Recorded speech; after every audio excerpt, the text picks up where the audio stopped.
तो आज बेटा हम डिस्कस करेंगे मैथ मॉड्यूल के बारे में और पाइथन में मॉड्यूल्स को कैसे इंपोर्ट किया जाता है। इन जनरल तो हमने देखा ही है कि इंपोर्ट और आपका मॉड्यूल का नाम आप इंपोर्ट करते हो, लेकिन और भी इसमें वैरायटीज हैं कैसे हम मॉड्यूल को इंपोर्ट कर सकते हैं। उस मॉड्यूल के अंदर जितने भी फंक्शंस हैं, अगर मुझे पूरे को यूज करना है या एक को यूज करना है या दो को यूज करना है, तो कैसे हम कर सकते हैं सारे काम। अब इस लेक्चर में हम देखेंगे।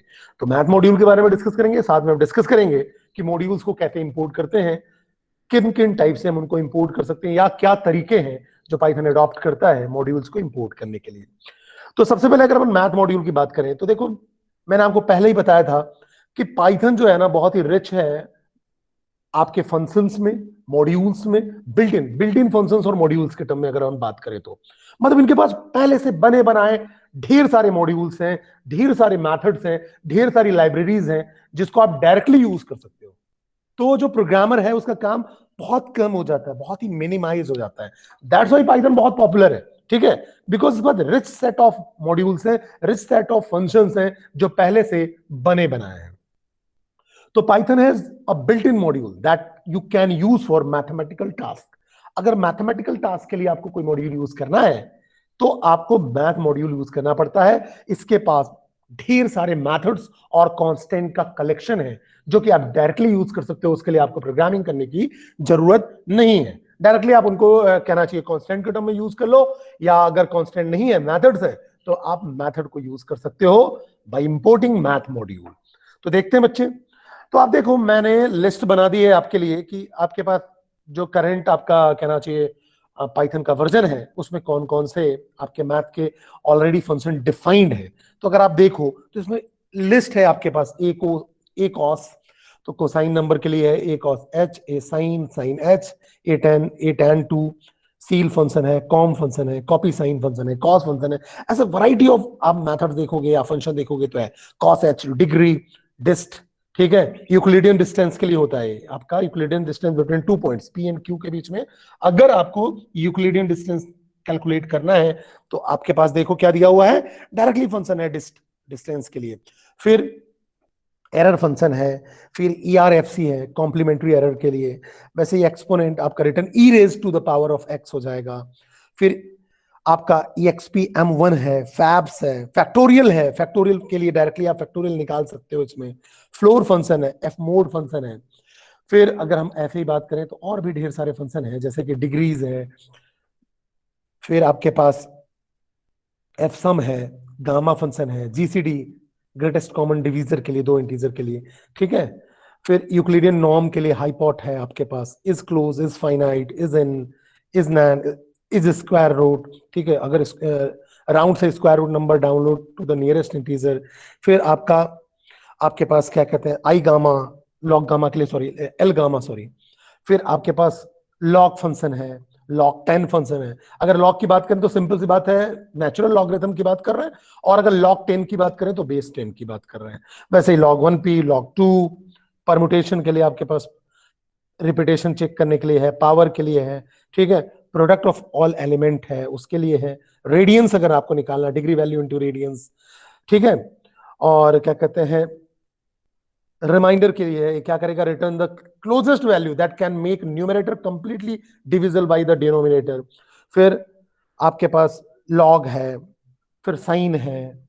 ऐसे ही आपके पास log 10, log 1p, sine h, square root 10, 10h, truncate, sine h, square, ऐसे ढेर सारे आपके फंक्शन है बेटा, ठीक है। फिर अगर कांस्टेंट की अगर हम बात करते हैं तो कांस्टेंट में हमारे पास क्या है, ई। तो मैथ डॉट ई हम यूज करेंगे, जैसे कि हम मैथ डॉट फंक्शन यूज करते हैं वैसे ही अगर आपको कांस्टेंट यूज करना है तो ई यूज कर सकते हो।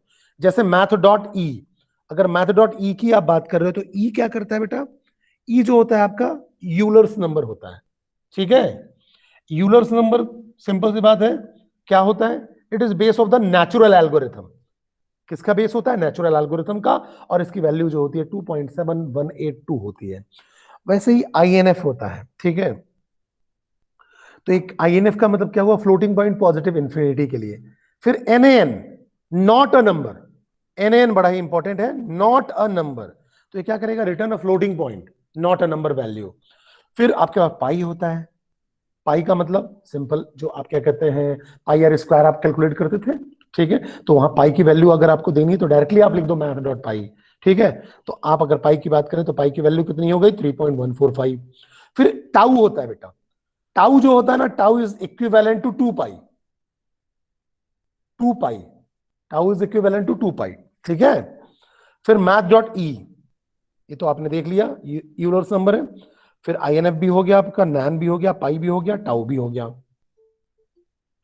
अब अगर अपन बात करें तो इतने सारे मेथड्स और हमारे पास कांस्टेंट ऑलरेडी अवेलेबल है जिनको हम यूज कर सकते हैं। ये तो हमारे मेथड और कांस्टेंट हो गए जिनको हम यूज कर सकते हैं। अब बात ये आती है बेटा, इनमें से इंपॉर्टेंट जो कि हम इन जनरल यूज करते हैं हम उसको डिस्कस करेंगे। बाकी जरूरत के हिसाब से इन फंक्शंस को, कांस्टेंट को आप आगे भी यूज कर सकते हो, यूज करने का तरीका सेम होगा, फंक्शनैलिटी डिफरेंट है, तरीके सबके सेम है।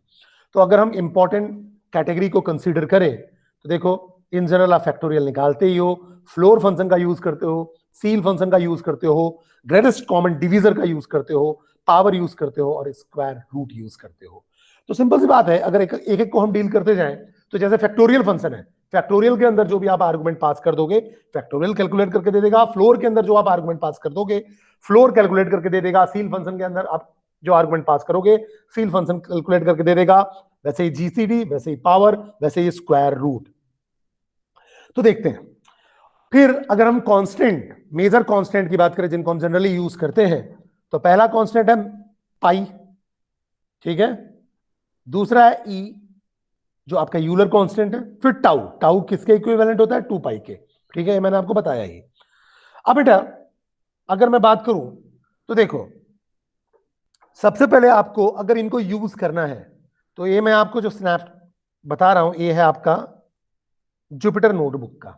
तो अगर आपको मैथ के फंक्शंस या मेथड, मैथ मॉड्यूल के फंक्शंस या मेथड अगर आपको यूज करना है तो बच्चे क्या करना पड़ेगा, आपको मैथ मॉड्यूल को इंपोर्ट करना पड़ेगा। तरीका क्या होता है, अगर हम क्या कहते हैं सिंटेक्स की बात करें तो इंपोर्ट, और इंपोर्ट के बाद होता है module name, import then module name. तो अगर हमको मैथ का करना है तो इंपोर्ट और मैथ लिख दिया मैंने। ठीक है, अब उसके बाद मैंने बोला मैथ डॉट पाई तो 3.14 आ गया। ठीक है, अब बेटा एक बार अगर आपने इंपोर्ट कर दिया ना तो उस पर्टिकुलर नोटबुक के लिए फिर इंपोर्ट करने की जरूरत नहीं है, उसी पर्टिकुलर मॉड्यूल को फिर से इंपोर्ट करने की जरूरत नहीं है। इसलिए आप देखो दूसरे स्टेटमेंट में मैंने अगर डायरेक्टली मैथ डॉट ई लिखा तो यूलर्स नंबर दे रहा है। ठीक है, उसके बाद अगर मैंने मैथ डॉट रेडियंस बोला, मैथ मॉड्यूल में रेडियन फंक्शन होता है। रेडियन फंक्शन करता क्या है बताओ, अगर हम रेडियंस फंक्शन की बात करें तो रेडियन फंक्शन क्या करता है, सिंपल एंगल निकालता है इन रेडियंस। मतलब दिस फंक्शन एक किसके टर्म में हो सकता है, sine, cos, tan, ETC, need the angle in radians as an argument. उस केस में हम क्या करते हैं, हम रेडियन फंक्शन यूज करते हैं। ठीक है, अब जो रेडियन फंक्शन के अलावा अगर अपन बात करें तो math module present 2 angle conversion functions, एक होता है डिग्री, एक होता है रेडियंस। तो एक अगर आपको डिग्री में निकालना है डिग्री में आप निकाल सकते हो, रेडियन में निकालना है रेडियंस में निकाल सकते हो। ठीक है, तो मैंने लिखा मैथ डॉट रेडियंस 30 का, तो देखो ये रेडियंस निकाल के आपका कैलकुलेट करके दे देगा। फिर मैथ डॉट डिग्री और आपने मैथ डॉट पाई बाई 6 कर दिया, इसका डिग्री निकाल के दे देगा।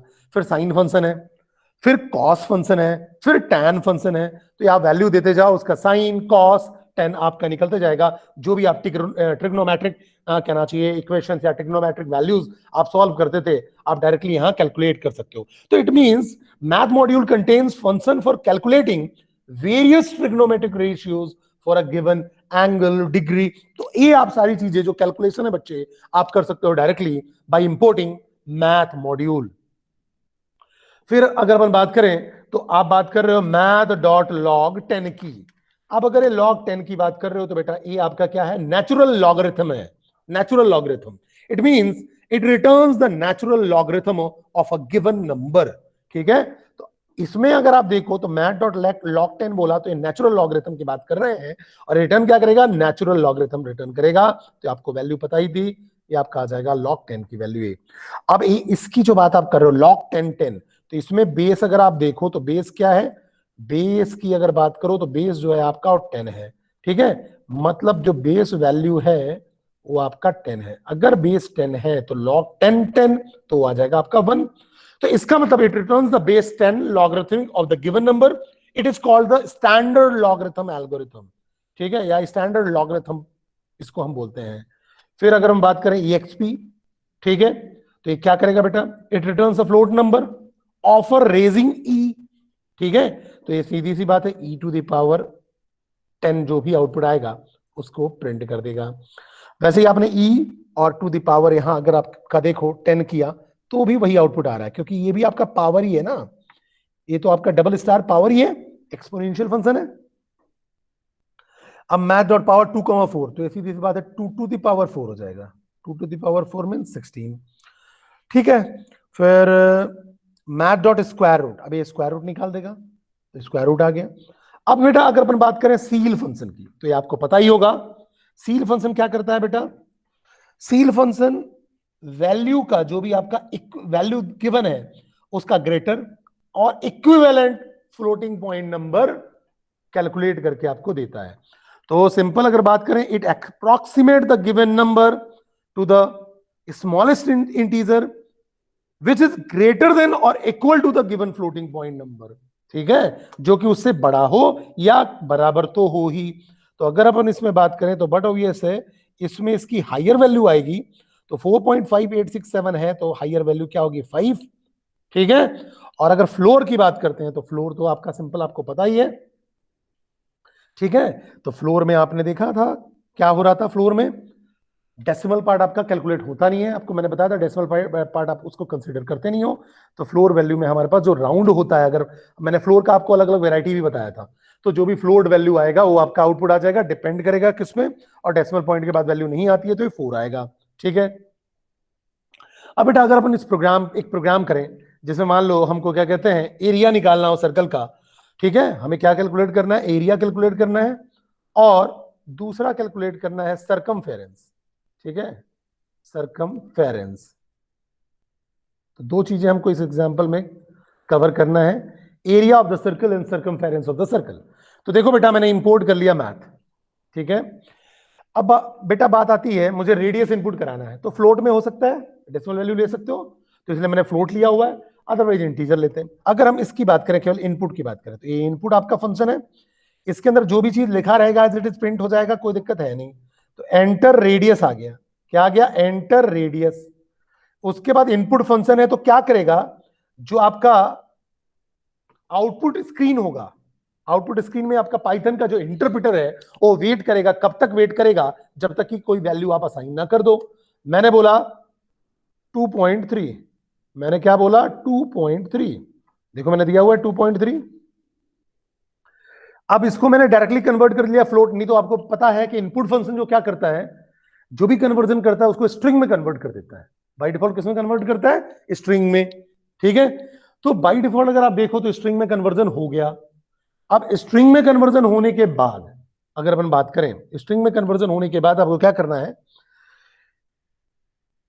फिर उसको क्या करना पड़ता, फ्लोट में कन्वर्ट करना पड़ता नेक्स्ट लाइन पे। मैंने क्या किया बेटा, यहीं लगा दिया फ्लोट। तो जैसे यहां वैल्यू आई और मैंने 2.3 लिया, जैसे ही 2.3 लिया, 2.3 यहां फ्लोट में कन्वर्ट होके फिर रेडियस में जाएगा। तो कैलकुलेशन अब आप इसमें परफॉर्म कर पाओगे, बिकॉज अब आपके पास जो रेडियस के बाद वैल्यू पड़ी हुई है वो इंटीजर में पड़ी हुई है। बेसिक नेचर तो स्ट्रिंग ही है, लेकिन आपने उसको कन्वर्ट कर लिया, तो रेडियस की वैल्यू तो आपकी कैसी हो गई, इंटीजर की हो गई बेटा। अब बात करते हैं एरिया को to math dot pi. Math dot pi का मतलब हो जाएगा, देखो अगर एरिया की बात करें तो आपका फॉर्मूला होता है पाई आर स्क्वायर। तो math dot pi into math dot power लगा दिया और रेडियस कॉमा 2 कर दिया, तो जो भी रेडियस आएगा उसका स्क्वायर हो जाएगा, एरिया निकल गया। सर्कमफेरेंस का फॉर्मूला होता है 2 देन पाई देन होता है आर। तो देखो सर्कमफेरेंस 2 पाई की जगह हम टाउ यूज करते हैं, तो मैथ डॉट टाउ 2 पाई की जगह हो गया मैथ डॉट टाउ, और आर मतलब रेडियस। अब प्रिंट एरिया इज एरिया और circumference is circumference. Is that clear और नॉट बेटा, बात समझ में आ रही है या नहीं आ रही है, बोलिए बच्चे, क्लियर है या नहीं है, कोई डाउट, बात समझ में आ रही है बेटा? Yes sir. गुड। उसके बाद बात करते हैं मॉड्यूल को, अगर आपको अलियासिंग करनी है बेटा, जैसे मैंने इंपोर्ट मैथ लिखा, मैं चाहता हूं ना इसका कोई अलियासिंग यूज करूं मैं, ठीक है, मैथ की जगह एम यूज कर लूं, पी यूज कर लूं, तो अलियासिंग पॉसिबल है बेटा, ठीक है, जैसे आप दूसरी लैंग्वेजेस में करते हो, जैसे अगर आपने ओरेकल के कमांड्स चलाए होंगे बच्चे, एमएस एसक्यूएल के कमांड्स अगर आपने चलाए होंगे तो देखा होगा आपने वहां पर जो कॉलम का नाम होता था उसकी अलियासिंग करते थे। अलियासिंग कैसे करते थे? एज कीवर्ड से। यहां पे सेम हम एज कीवर्ड से अलियासिंग कर सकते हैं। तो मॉड्यूल की अलियासिंग पॉसिबल है। अगर मैं चाहता हूं कि मैथ को मैं एम बोलूं तो भी चले, तो दिक्कत कोई नहीं है, मैथ एज एम कर लो। तो अब जो है मैथ को आपने क्या बना दिया? अलियास कर दिया। उस पर्टिकुलर प्रोग्राम के लिए, उस पर्टिकुलर सेगमेंट के लिए आपने एम बना दिया। अब जब जो काम मैथ से करते वही काम हम एम से भी कर पाओगे। मतलब अगर मैं एम डॉट पाई बोलूं या मैथ डॉट पाई बोलूं, दोनों इक्विवेलेंट हो जाएंगे आफ्टर अलियासिंग। ठीक है, तो जो अलियासिंग होगी वो एज कीवर्ड के थ्रू होगी।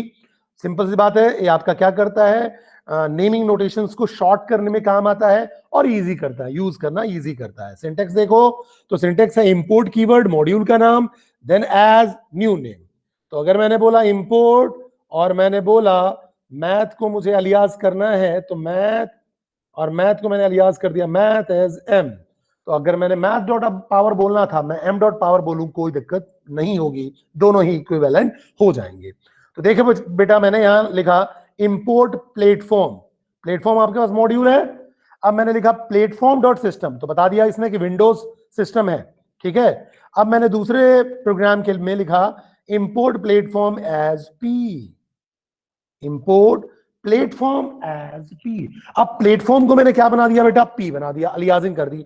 अब मैं बोलूंगा पी डॉट सिस्टम तो भी विंडोज ही आएगा। ये होता है अलियासिंग। अलियासिंग में आप शॉर्ट एब्रिविएशन या शॉर्ट नेम्स को यूज कर सकते हो, अपने कन्वीनियंट के अकॉर्डिंग आप उसको यूज कर सकते हैं। और बड़े लाइन के कोड्स हैं तो आपको ईज भी होता है, आप शॉर्ट हैंड नोटेशंस यूज करते हो। तो फिर देखो, सेम पिछला प्रोग्राम था, मैंने बस यहां क्या कर दिया? Import math as M, input लिया, फिर मैंने लिखा, आप देखो एम डॉट पाई और इंटू एम डॉट पावर, या M dot tau into radius.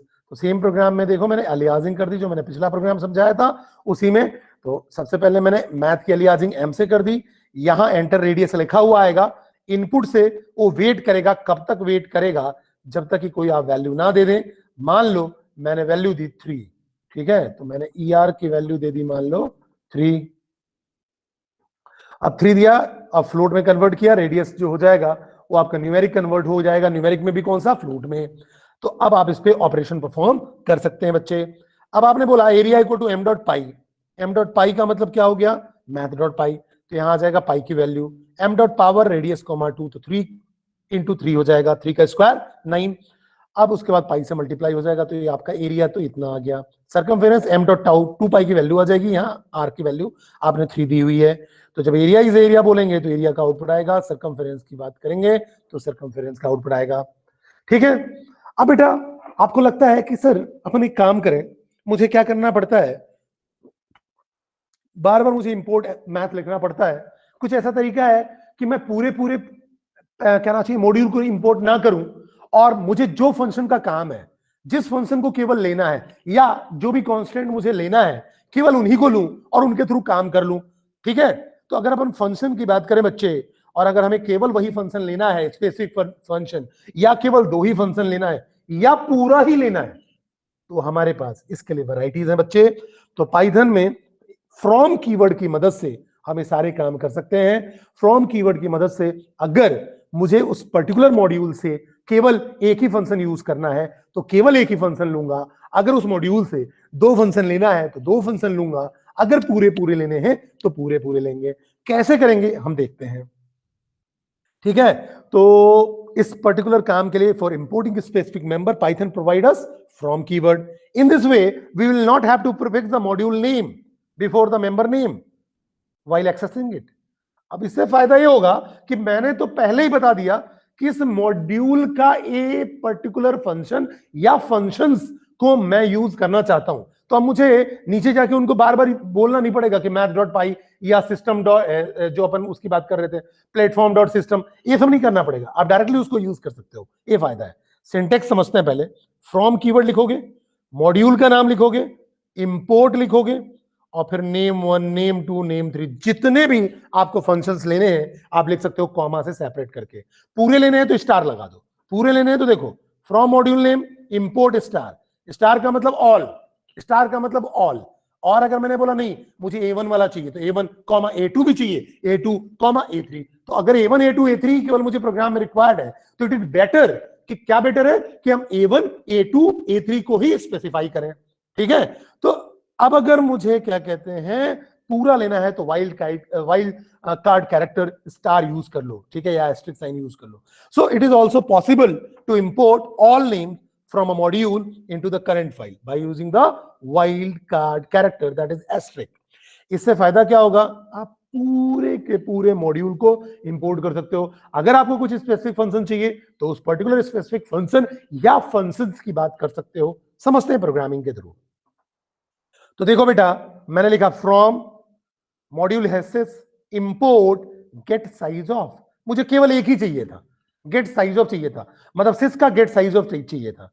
अब देखो यहां मुझे सिस डॉट गेट साइज ऑफ नहीं लिखना पड़ेगा। अब मैंने बोला a इक्वल टू 10 और b इक्वल टू वेलकम, मैंने बोला प्रिंट गेट साइज ऑफ और डायरेक्टली a लिख दिया। अब यहां देखो पहले के प्रोग्रामिंग में हम क्या करते थे, सिस डॉट गेट साइज ऑफ करते थे। सिस डॉट गेट साइज ऑफ दूसरी बार भी करना पड़ता, लेकिन यहां मैंने बोला कि मुझे फ्रॉम सिस नाम के मॉड्यूल से इंपोर्ट करना है केवल गेट साइज ऑफ। जब मैंने स्पेसिफाई कर दिया तो उस पर्टिकुलर प्रोग्राम में आपको उसको मॉड्यूल डॉट फंक्शन नहीं बोलना पड़ेगा। तो देखो जैसे मैंने बोला गेट साइज ऑफ 10 तो गेट साइज ऑफ 10 का आ गया 28, गेट साइज ऑफ b मतलब वेलकम तो उसका आ गया साइज 56। वैसे ही अगर मैं बोलूं from math import pi tau और पावर, देखो ठीक है, अब मैंने कांस्टेंट ले लिया, कांस्टेंट भी ले सकते हैं, कोई दिक्कत नहीं है। तो अगर क्या लिया मैंने from math import pi tau power, तो देखो बेटा यहां से तो इनपुट कर लिया, यहां क्या लिखा हुआ है एंटर रेडियस, इनपुट हो गया और वैल्यू फ्लोट में कन्वर्ट हुई, रेडियस में वैल्यू आ गई। अब मैंने बोला pi into power radius comma 2, pi into power और रेडियस कॉमा 2। अब जब मैंने रेडियस कॉमा 2 कर दिया, ठीक है, तो देखो यहां पावर डायरेक्टली यूज हो रहा है, पाई भी डायरेक्टली यूज हो रहा है। अब आपको मैथ डॉट पाई नहीं लिखना पड़ रहा है, मैथ डॉट पावर नहीं लिखना पड़ रहा है, यहां देखो मैथ डॉट टाउ भी नहीं लिखना पड़ रहा है। तो सेम प्रोग्राम के लिए जो मैंने पहले प्रोग्राम लिया था उसी प्रोग्राम में मैंने चेंज किया, तो एरिया निकल गया, सरकमफेरेंस निकल गया, अलियासिंग से आपको फायदा हो गया। इज दैट क्लियर, क्लियर और नॉट? समझ में आ रहा है या नहीं आ रहा बच्चे? बोलना है बेटा, समझ में आ रहा है या नहीं आ रहा है? Yes sir. Yes sir. ठीक है, गुड। बढ़ते आगे। अगला मैंने बोला बेटा फ्रॉम सिस इंपोर्ट स्टार, सबको कर लो, सारे को इंपोर्ट कर लो। अब बेटा उसके जितने भी सिस के फंक्शन होंगे या कांस्टेंट्स होंगे ना उनको डायरेक्टली यूज कर लो, कोई दिक्कत नहीं है। अब आपको सिस डॉट करके नहीं लिखना पड़ेगा। तो देखो a equal to 10 b equal to welcome, मैंने यहां direct get size of a get size of b लिखा, 28 और 56 आ गया। तो ऐसे हम बेटा पूरे के पूरे फंक्शन को, कुछ स्पेसिफिक फंक्शन को इंपोर्ट कर सकते हैं। उससे फायदा क्या होगा, बेनिफिट ये होगा कि आपको उस पर्टिकुलर मॉड्यूल को लिखने की जरूरत नहीं पड़ेगी दोबारा से, बस आपने ऊपर लिख दिया कि किस मॉड्यूल से आप उसको एक्सेस कर रहे हो, नीचे आपको मॉड्यूल डॉट फंक्शन नेम या मॉड्यूल डॉट कांस्टेंट नेम लिखने की जरूरत नहीं होगी। ठीक है, सेम अगर मैंने बोला फ्रॉम मैथ इंपोर्ट स्टार, तो देखो पाई डायरेक्टली यूज हो रहा है, पावर डायरेक्टली यूज हो रहा है और टाउ भी डायरेक्टली यूज हो रहा है। ठीक है, तो आप ऐसे कर सकते हैं, ये सिंपल ईज कर देता है, इंपोर्ट करने से हमें फायदा हो जाता है और डायरेक्टली हम प्रोग्रामिंग में उनके फंक्शंस को, कांस्टेंट को यूज कर सकते हैं। ठीक है, फिर अगर मॉड्यूल के मेंबर्स को आपको प्रिंट करना है, अगर मॉड्यूल के मेंबर्स को आपको प्रिंट करना है तो आपके पास दो फंक्शन है, एक होता है dir, एक होता है हेल्प। डायरेक्टरी फंक्शन क्या करता है, जो डायरेक्टरी फंक्शन है डायरेक्टरी dir मॉड्यूल का नाम एक्सेप्ट करता है आर्गुमेंट के टर्म में और उसके मेंबर को रिटर्न कर देता है। डायरेक्टरी फंक्शन क्या करता है, मॉड्यूल का नाम एक्सेप्ट करता है और उसके मेंबर को रिटर्न कर देता है। हेल्प फंक्शन क्या करता है, मॉड्यूल का नाम रिटर्न करता है, एक्सेप्ट करता है और कंप्लीट डॉक्यूमेंटेशन रिटर्न करता है उस मॉड्यूल के मेंबर्स का।